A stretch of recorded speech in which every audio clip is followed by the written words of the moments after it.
We are the Knights of Entertainment, a podcast covering your favorite and unknown movies, games, comic books, anime, and more weekly. We appreciate you being here and hope you enjoy the show. This is what we are covering tonight. We are going over a list by Screen Rant, the most terrifying things from Batman. His war crimes, basically. Again, this is from Screen Rant, so we'll see how terrifying it really is. I can probably think of some worse ones, but... You said it was 15? 15. I got 16 to start.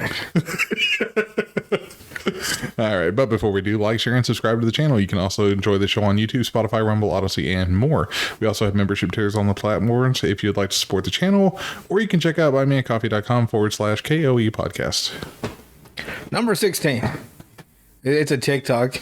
This guy goes to this, I guess it's supposed to be McDonald's. Mm-hmm. And he's like, can I get a water cup?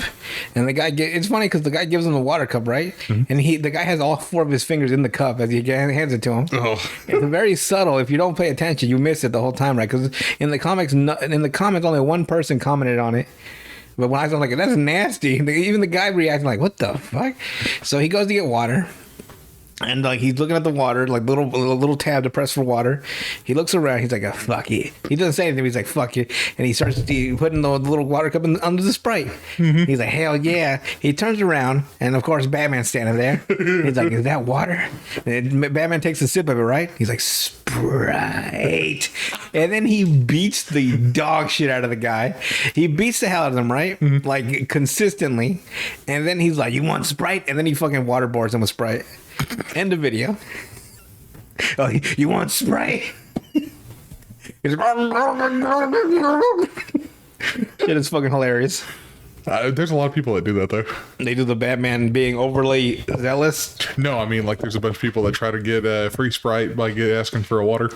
Hey, man, if I wasn't supposed to have it, it shouldn't have made it clear. Yeah, but one's bubbly and one's not. If your water is bubbly, you got other issues. Hey, man, my water always bubbles. It's carbonated. Sparkling water. Sprite. The way he said Sprite. And he just beats the shit out of him. That is hilarious. It would be funny if you were doing that though and Batman shows up behind you. It's like, oh shit. Or like there's that one where he's in a playground and there's somebody that throws trash on the playground and he slides down the slide. Littering. Yeah. But this is a list from Screen Rant, so we'll see how far this goes. So they have at number 15, The Last Moments of the Killing Joke.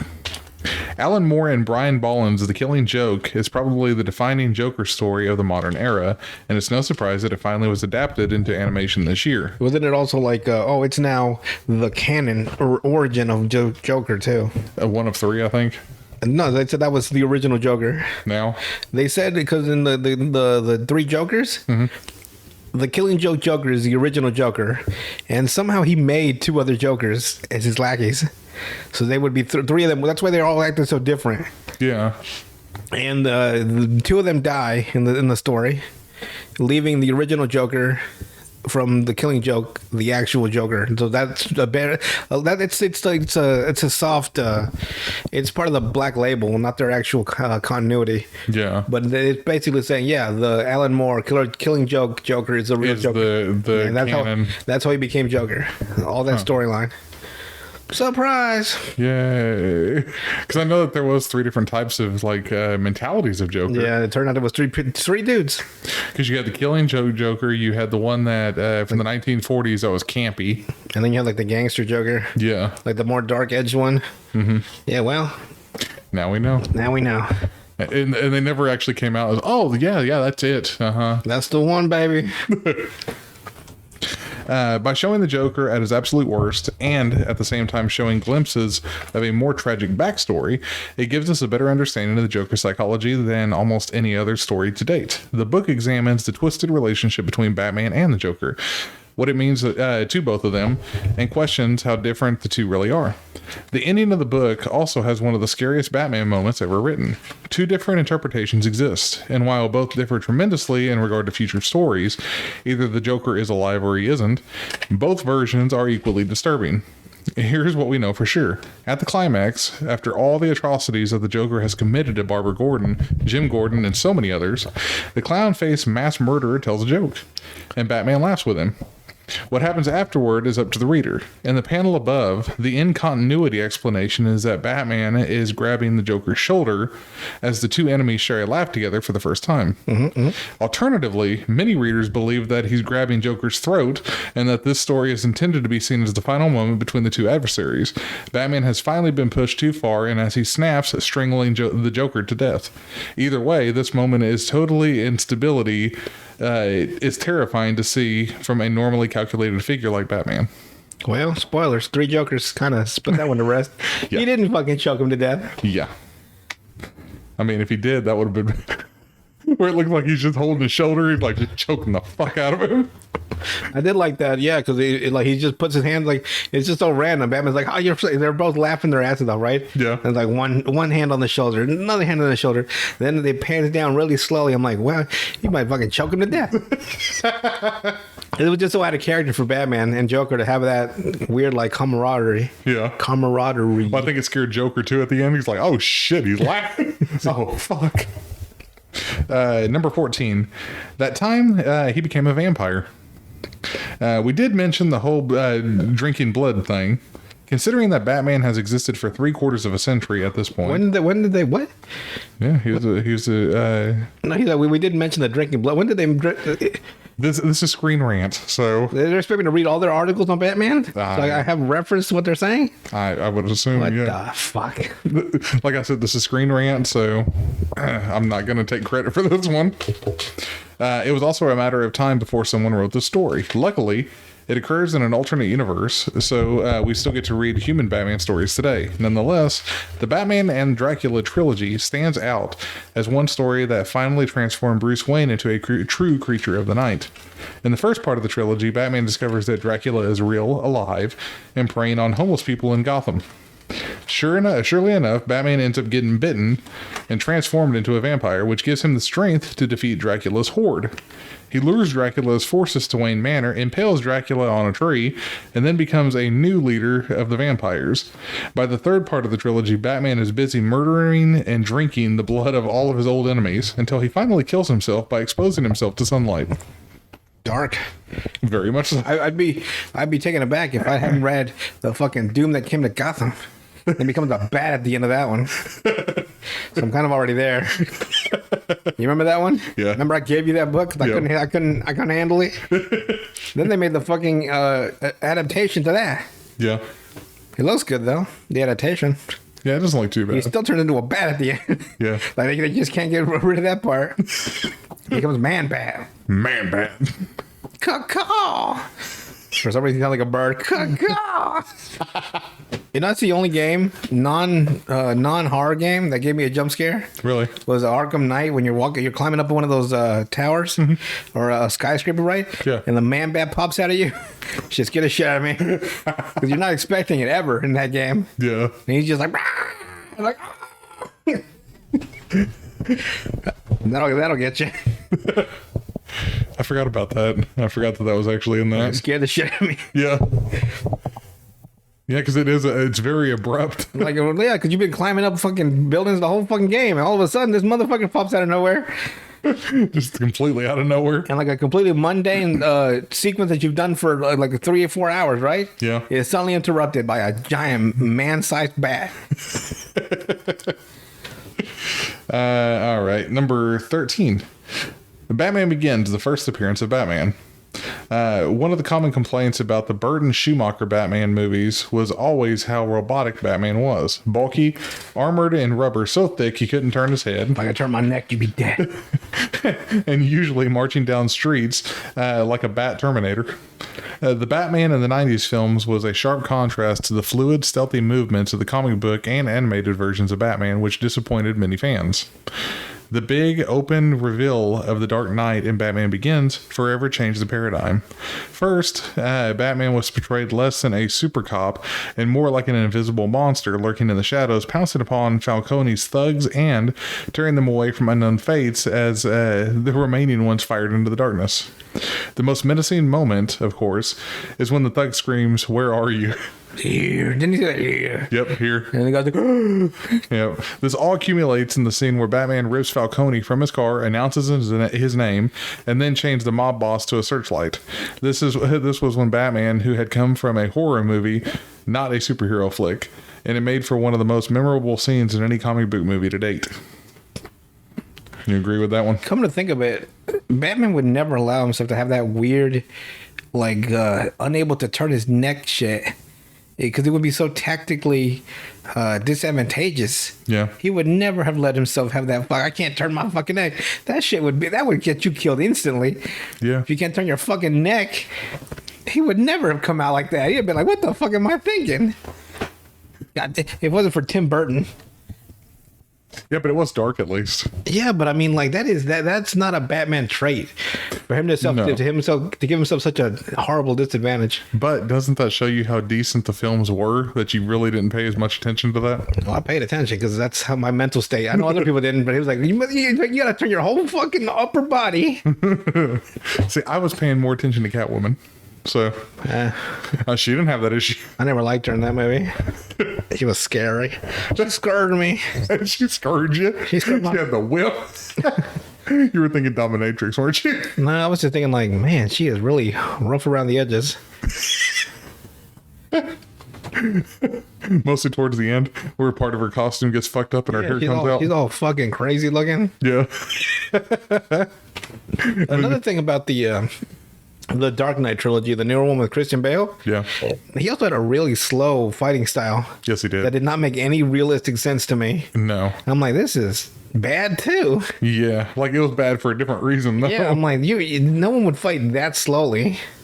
And that's how they had. But then you had Ben Affleck's Batman. That wasn't bad. That was Batman. As much as I didn't want to see Ben Affleck as Batman, at least it was fast paced. When he had that actual, like, that was the best portrayal of Batman I've ever seen. Yeah.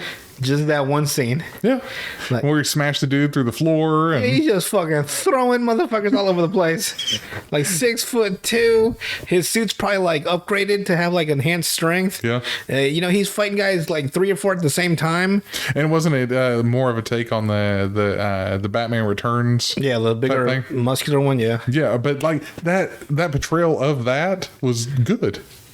At least in my opinion. Like that's something Beautiful. I could expect the comic book to do. The only thing that he would have done if it was actually Batman was that he had knocked the power out of the lights. Yes. Should have been complete dark when we started whipping their ass. Yep. That's a Batman thing. You can't do that for movies because then you don't get to see nothing. Well, that's why we get to see it. The villains don't get to see. Yeah. It's like, where is he? I'm right here. But him slamming people into walls and shit. He punched the guy so hard he fucking caved the floor down.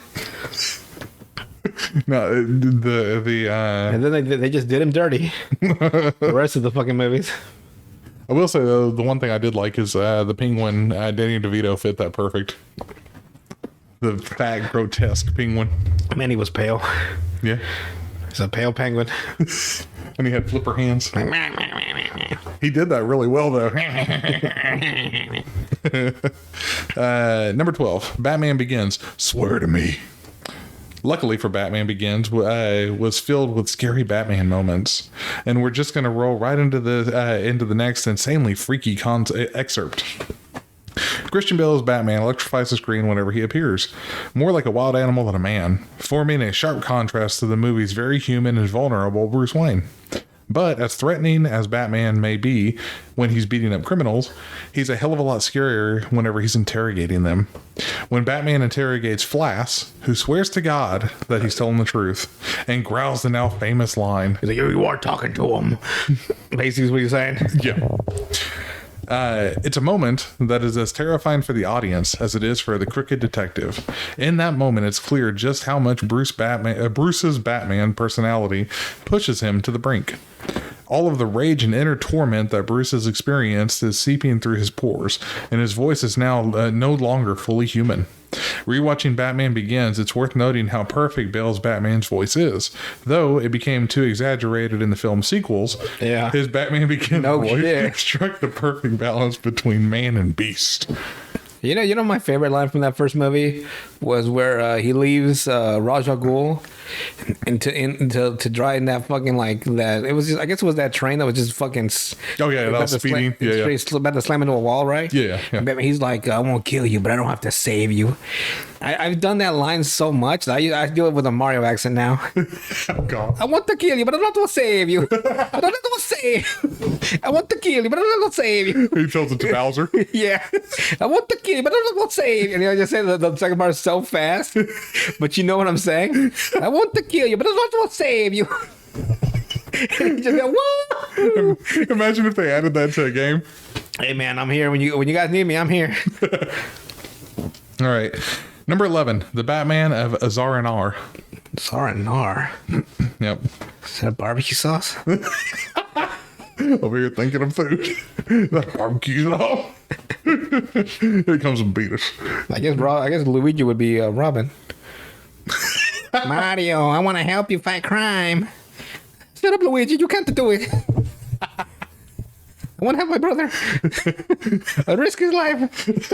I have to save our parents. So what's Peach? I guess Catwoman. Catwoman's not always needing saved though. Yeah, Peach doesn't either. Except for 99% of the time. She's available at 1%. I guess Bowser would be Bane. It doesn't matter who we are. All that matters is the plan. So you really could change a bunch of them out, couldn't you? I'm available when you guys need me to make a game parody of Mario. I had a funny idea for a Halloween, right? It would be a fucking super accurate portrayal of Mario and Luigi. Like the costume would be like to a point, right? Mm-hmm. They're like, damn, that's like a movie, right? But over them would be a shitty Batman and Robin costume, as if it was Mario and Luigi trying to dress up as Batman and Robin.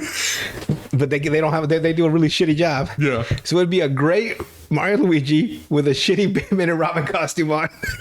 Can you picture it in your head? Yeah. Like the suit for Batman's too big, so Mario's belly goes over the top, the bottom. Yeah. The mask doesn't fit right. Luigi's is too tall, so his shit's like too fucking short.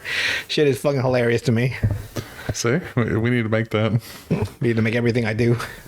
I should be royalty in Hollywood right now. I should be making the moves for everybody. Like everybody, give me a studio. You want to be the next Harvey Weinstein? No, because I'm going to go to jail for his horrible fucking crimes. That nasty pervert. I had to. Because wasn't he the king of Hollywood at one point? Not anymore. All kings fall eventually. If I could write one good script, right? I'm in. I'm in. Because I read somewhere that like a script writer's currency is a finished script, not a treatment, not a plot line, not a log line. If you have a finished script, that is your currency. And if it's that good, like Rocky, like for Sylvester Stallone, like he made a script and he was able to star in it himself because it was that good. Yeah. It's kind of like how I can't remember what my back is production house turned down that movie Sound of Freedom. Sound of Freedom That came out not too long ago. Yeah, it's made like 4 times its money back now. Fucking trillions. Ow. Hit my elbow. All right. For the Batman of Azar-Nar, Batman is so composed and methodical that sometimes it's easy to forget just how tangled his mind really is. After all, it takes a lot for someone to get in a bad costume and beat up criminals.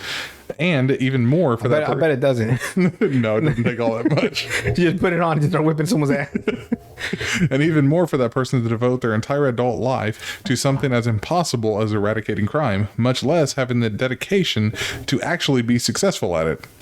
At one point, Bruce Wayne volunteers for an isolation experiment wherein Dr. Simon Hurt implants a post-hypnotic trigger into his mind, the phrase Azar-Nar, which is a mishearing that Bruce had of his father's final words. They'd probably throw Zorro in Arkham before the man was murdered. Later on. Is that what his dad said? Yeah. Oh, that's weird. Like right before he got killed. Yeah. Later on, the Black Glove uses the Azar-Nar trigger against Batman. combined with a cocktail of drugs, resulting in an irrational, amnesic Bruce Wayne becoming lost in Gotham's back alleys. Bruce ends up putting together a rather odd costume and calling himself the Batman of Zar-Nar, hallucinating a character called Batmite, and causing all kinds of other crazy happenings. The brightly colored Batman is far more violent and dangerous than his regular counterpart, though luckily Bruce is soon snapped out of it. Huh. Yeah. So he's kind of went crazy. Wait, so is it like its own self story, or is it like Batman? No, it's canon. So Batman got tricked into some weird like mental. Well, he volunteered for it. Batman volunteered for some bullshit. Yes. And like because he's still Batman deep down. Yes. But he was like, insane at the moment. Yes. He just made some random Batman costume. Yeah. He called himself Batman of Zar-Nar. That's so fucking weird. I think I still have 2 of those comic books, but yeah. That's weird. Yeah, it's like he looks like a homeless person beside something, putting his costume together and everything, where he's got like all these rags. Yeah, the only difference between him and a homeless person, he's like built like a tank. Yeah. It's like, yeah, you're not homeless. Yeah. Number 10, The Dark Knight Returns. Frank Miller's classic, The Dark Knight Returns, one of the most influential comic books of the 1980s, tells the story of what happens to Gotham when Batman disappears, and then when he comes back. But his return, though needed, isn't a glowing, radiant sun in the sky, it's a lightning bolt, striking down on the forces that have corrupted the city ever since he vanished. During Batman's decade of retirement, Gotham is overrun by a gang of mutants. So he retired at 45 then. If Returns was 55? Yeah, I think so. Damn. He wasn't that old when he retired. Yeah, but imagine jumping off a roof and shit. Your legs would be fucked by the time you're 45. He should be like fucking 5'2" by the end of the fucking his career, honestly. With his back broken, his legs fucked up. And my back's killing me. Didn't they address that in the Dark Knight Rises? Yeah. Of him being just like you got no ligaments in any of your knees. Your back's all fucked up. The guy's like, what have you been doing, Bruce Wayne? Spelunking. Skiing. Widespread corruption spreads, and the United States prepares for World War III with the Soviet Union. Superman is now the government's loyal lapdog. Finally, Bruce Wayne decides he's seen enough and becomes Batman once more, hitting the streets with grim vengeance, leaving blood and broken bones in his wake. The epic finale has Batman don an armored suit in a violent confrontation against Superman that served as inspiration for this year's, or whenever they wrote this, by Screen Rant, Batman v Superman: Dawn of Justice. Though the comic book portrayal of Superman is lacking, the battle itself is unforgettable, and it's no surprise that it finally made it to the big screen. So that tells you when the Screen Rant wrote this. Do you bleed? You will. Martha. You broke my fucking car, by the way. Fucking asshole. I've got to walk home. Number 9, locking up KG Beast. KG Beast.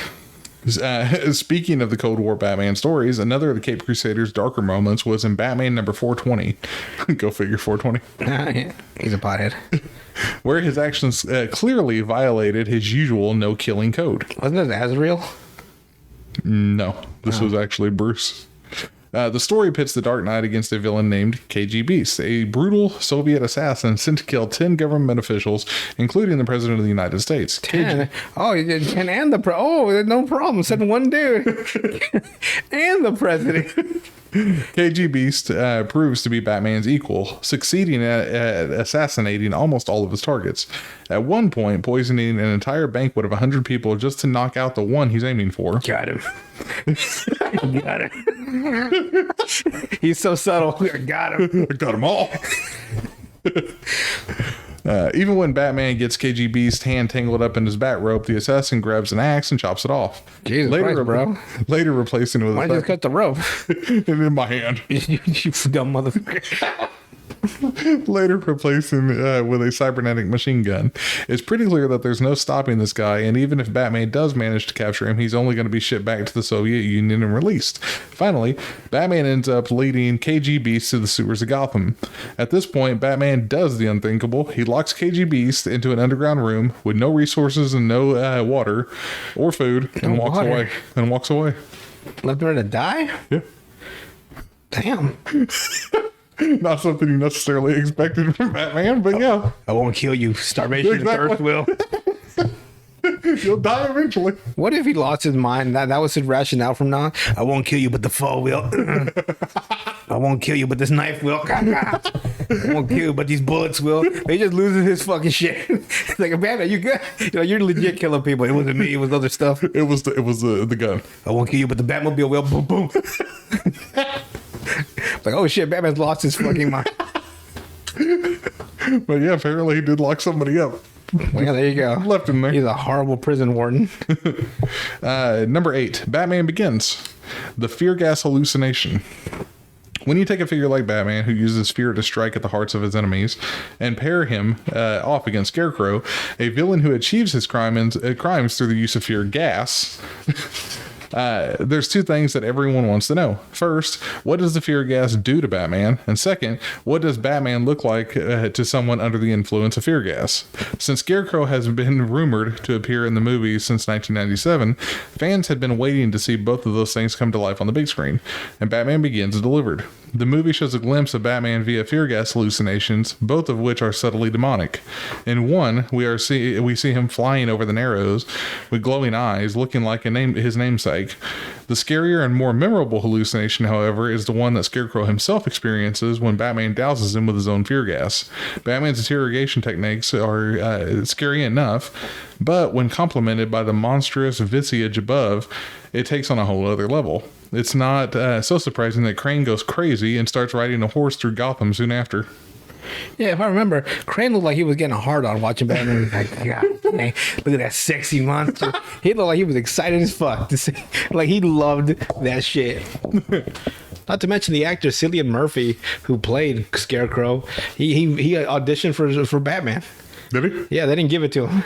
I wonder why. There's test footage of him, being Bruce Wayne. Yeah. And he was way too. If Christian Bale was too skinny, Cillian, he was like 5'7". The 5'7" Batman. And we already had that with Michael Keaton. We don't need that again. Let me be Batman. I'm 5'3", but I'm a beast. Let me be Bane. I won't kill you, bro. I won't kill you. I can't even do his voice anymore. I'm doing Batman. That's why I said I won't kill you. Do you fear me, Batman? I'm 5'3". That would be funny, hilarious. Don't care who I was till I put on the mask. Darth Vader said, it's Bane. That's why I love that. Actually, Tom Hardy was 5'7", I think. Was he? Yeah, I think he's 5'7". Every time they meet him, right? Because they love him. Like, damn, I thought you were taller, Bane. No. No. It doesn't matter how tall I am. It's how strong I hit. Number 7, we have the death of Abattoir. Now, an important disclaimer here: this Batman isn't Bruce Wayne. So, see in the comic books when Bane breaks, Bane breaks Bruce Wayne's back over his knee, just as he does. He breaks his back. Yep. It knocks the Cape Crusader out of commission for a while. In the void left by Bruce's absence, a new man must take up the cape and cowl, and that Batman ends up being Jean-Paul Valley, formerly known as the assassin Azrael. Azrael ends up being pretty far from an ideal Batman, employing violent techniques that Bruce Wayne would have never been okay with. In fact, Azrael goes kind of crazy and increasingly delusional. This culminates whenever his murder of the serial killer Abattoir, when Azrael, the Azbat, allows the villain to fall to his death in a vat of molten metal, a la Terminator 2. And so action, fucking throw the thumbs up. He said, throw a thumbs up. An action which also indirectly results in the death of one of Abattoir's prisoners, who is trapped inside a secret torture chamber. Shortly afterward, Bruce Wayne comes back to reclaim the Batman mantle. So what the fuck, bro? You let him die? Exactly. I'm like, there's a skeleton of a Soviet spy in the sewer. Don't you ever talk to me about letting people die. Don't you ever open your fucking mouth. Yeah, but he didn't throw him into it. He just locked the door. So we are just nitpicking. Pretty much. Number 6, JLA, the Tower of Babel. The Tower of Babel. Of course, Azbat is nuts, but even regular old Bruce Wayne has a dark side. Really, his super cold-hearted calculations about everyone around him sometimes seems a bit more super-villainous than super-heroic. This trait comes to the forefront in the Justice League story Tower of Babel, wherein Ra's al Ghul steals Batman's personal files and finds a pleasure that the Dark Knight keeps meticulous records on how to take down each of his Justice League allies. Ross uses these exact methods to bring down every member of the Justice League. Thanks, Batman. Of course, Batman would never have employed those methods except in an emergency, but it's pretty creepy that he has them, especially considering their violent severity. The assassination techniques that Batman devises includes the use of Scarecrow's fear gas to make Aquaman aquaphobic, trapping Wonder Woman in an infinite combat scenario in a virtual reality, a specially designed bullet that will cause the Flash to have super fast seizures, as well as freezing Plastic Man with liquid nitrogen and breaking him into pieces. Damn. Dirty tactics for sure. You think Batman has nude photos of all of them? Probably. Why? You asked the question. I don't. That'd be weird. Why? What would you need to? It's Batman. Look at Hal George Dick again. Batman. I mean, that would. Sometimes people do stuff just to do them, I guess. I guess so. Number 5, The Dark Knight, the NSA-style supercomputer.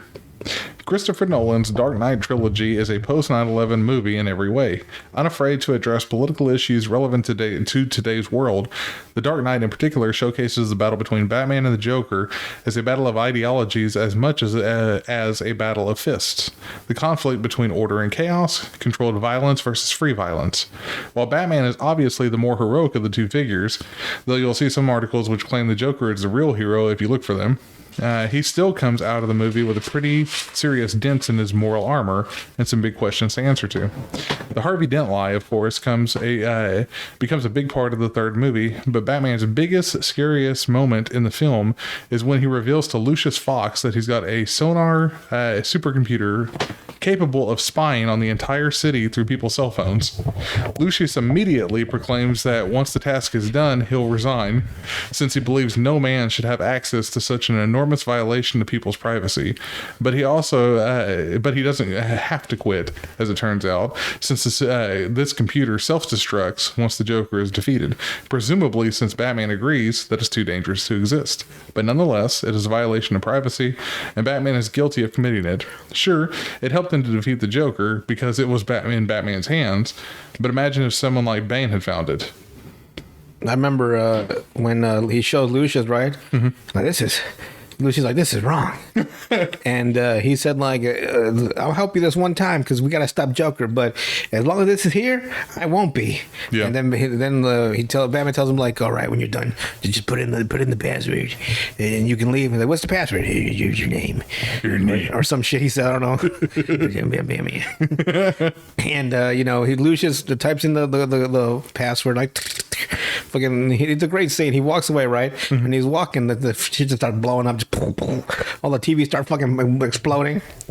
He's over here like, oh, thanks, good job. And then he just blows up and kills him. He's like, got him. That'd be fucking hilarious. Or he just takes him out. Like one time that Batman miscalculates, like, oh shit.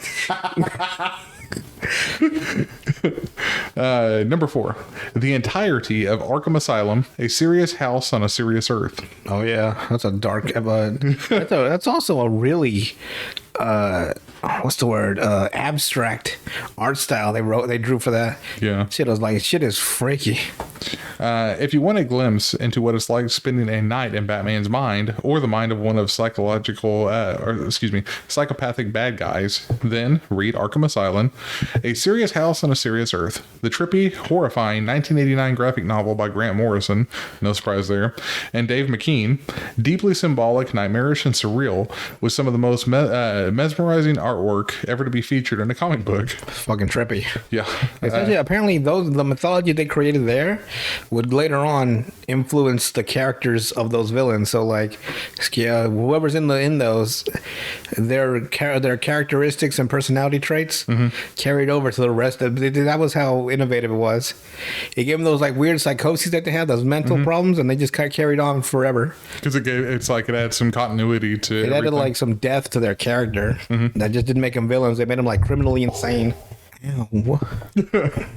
Arkham Asylum tells the story of what happens when Arkham's inmates take over the loony bin, and Batman goes into an investigation to see what's going on, only to have trouble finding his way out again. Arkham Asylum is notable for its unique characterizations of Batman's rogues gallery, especially the Joker and Two-Face, but its stark depiction of Batman himself earns a second glance as well. More than perhaps any other work, Arkham Asylum shows a Dark Knight who could very easily be one of the inmates himself, with a climax that implies that maybe Batman fits better in Arkham's walls than he does on the outside world. Stark, emotional, repressed, and always lurking in the background as a shadow instead of a muscle-bound hero, Arkham Asylum proves a deep, uncomfortable look. It takes a deep, uncomfortable look at an iconic hero. That's brave. Showing your hero's flaws. Yeah. And then having him last pretty much his whole psyche now. Yeah. The whole like overzealous obsession with taking care of crime, where he does not take care of his body, he's taking micro naps. He's gotta take my micro naps. I gotta get back out there. Number 3, Batman Year One: The Dinner Party. A dinner party. When it comes to classic Batman moments, this one earns a top spot on every list for being simultaneously scary, heroic, and totally badass. In Batman Year One, Batman makes his grand entrance into the Gotham scene in an unforgettably way. By dropping in uninvited to a dinner party held for all the dirty aristocrats, politicians. Aristocats. Yeah.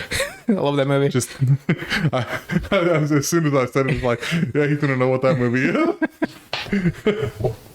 Aristocrats, politicians, and mob bosses that collectively own Gotham City and have turned it into a cesspool of corruption. As these powerful figures smugly discuss how this rumored Batman figure could probably be politically advantageous to them, Batman cuts out the electricity and drops into the party. Standing like an ominous demon opening the gates of hell, Batman gives the men a brief, iconic speech that none of them will ever will ever forget. They should have. They should have had one of those birthday, those big birthday cakes, right? Where the stripper comes out, and Batman's like, ta-da, bum, bum, and he just starts whipping the shit. It's like, oh my god. His statement was, "Ladies, gentlemen, you have eaten well. You've eaten Gotham's wealth, its spirit. Your feast is nearly over. From this moment on, none of you are safe." And then he snuffs out the light in more ways than one. He killed him? That's the only way. He murdered all of them. That's the only thing I can think of. Number 2, Mask of the Phantasm. The first time he puts on the cowl. There was from the movie? I would assume so. That Yeah. wasn't a comic book or anything? Man, that is such an iconic scene where Joker's theme park hideout is blowing up. Yeah. And he's defeated. Batman hit him so hard he lost a tooth. Yeah. That was the first time I saw blood in a cartoon, by the way. Yeah, because it wasn't on regular TV, so yeah. I was like, yo, he knocked his fucking teeth out. And then the Phantasm has him by the collar, right? And he's on his knees in front of her, and he just starts fucking laughing. Starts laughing his fucking ass off. And then they disappear. And I'm like, man, Joker is on a whole nother level when it comes to fucking insanity. Yes, he really is. I might die. I'm pretty sure that the implication was he did die, wasn't it? I don't know if he actually did. Because she was or not, going to kill him because he killed her father. I think so, yeah. So she's like, and there was no way for him. He was done. And he just starts fucking laughing. So I get the joke now. This is the reason they say, though. There are a few things that fan base collectively revere as much as Batman the Animated Series. With its stark colors, dark deco backgrounds, and tremendous writing, this cartoon is one of the most influential of all time, arguably having created more fans of the Dark Knight than almost any other media depiction. That's when I met him. Yeah, same thing. But the high point of the cartoon came not on TV, but in the feature film inspired by it, Mask of the Phantasm. Hell yeah. Alternating between a present-day storyline wherein a figure called the Phantasm is murdering aging mob bosses, and a storyline in the past that shows how Bruce Wayne's love for a woman named Andrea Beaumont, or Beaumont, Mr. Beauregard. almost led him away from becoming Batman. Mask of the Phantasm. One woman just pulls you away from all your hopes and dreams. All your aspirations, just claws you away.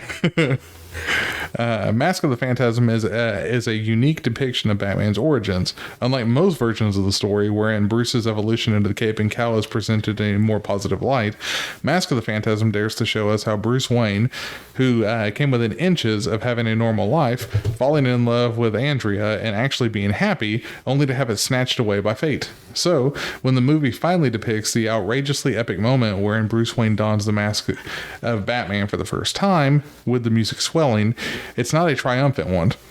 As he puts on the cowl, Bruce, the man, is forever surrendering himself to Batman, the icon. In doing this, he forgoes any chance at a happy life that he may have had otherwise. In that moment, Bruce Wayne is abandoned and only Batman remains. It's no surprise that upon seeing this new Dark Knight, even Alfred is startled. Happy wife, happy life, Batman. Alfred. Happy wife, happy life. Just fucking walks in. And then last one, it's one I had never heard of. Batman is transformed into Bat Baby. Bat Baby. Yeah. But honestly, this is what Screen Rant puts.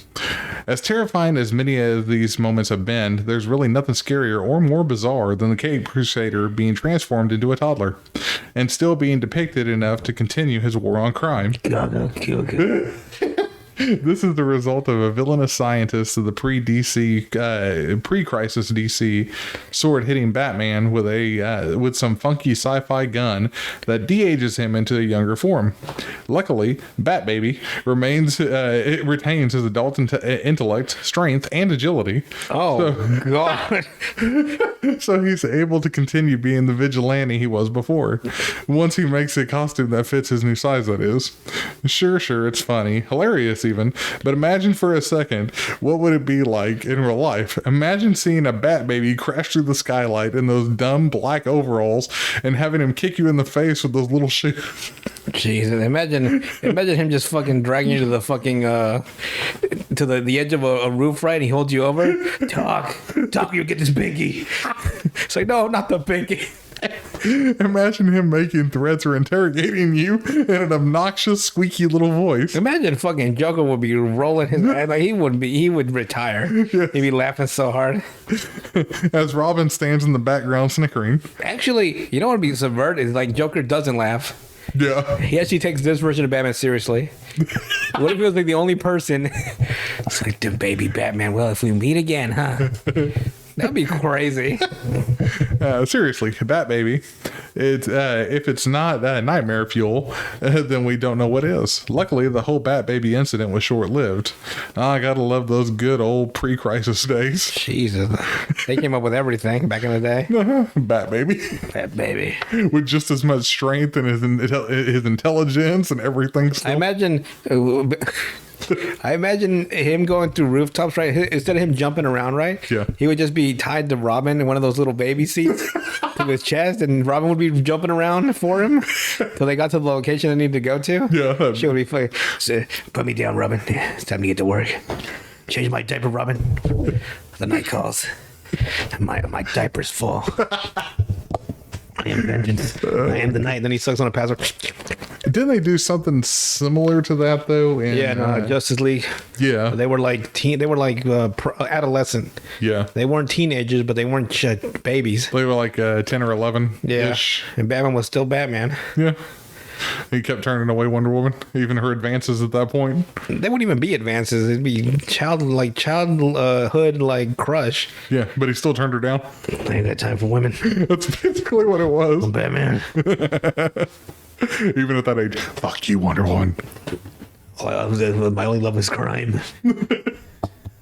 Now watch, he's the one that commits it all. Yeah. Oh, man. Those are the most terrifying moments that Screen Rant came up with, though. And that Bat Baby breaking through like the skylight. It's Bat Baby. I guess that would be kind of terrifying. What? Not terrifying like it's, oh God, run, but more of like, what the fuck is that? Then he kicks your best friend standing next to you like he's jaw clean off his body. With his size 2 shoes. Just boom! You're like, oh shit, Gary. Gary's in a coma for the next 15 years. Because of Bat Baby. Then he the little miniature like batarangs that to fit his hand, right? Yeah. They go straight in your eye. all the way to the back of your skull, like it's just cut right through. Or he throws it wrong, right, and it goes down your throat. Things that a normal batarang would never have. Like it would cut your mouth, sure. I don't think it goes straight down your throat, all the way to your gut. You shit it out like 3 days later, it cuts up your asshole. It's like, damn, you bad baby. Yeah, that's all I got though. Anything else to add? No. Cool. I'm tapped out. We'll see you guys on the next one.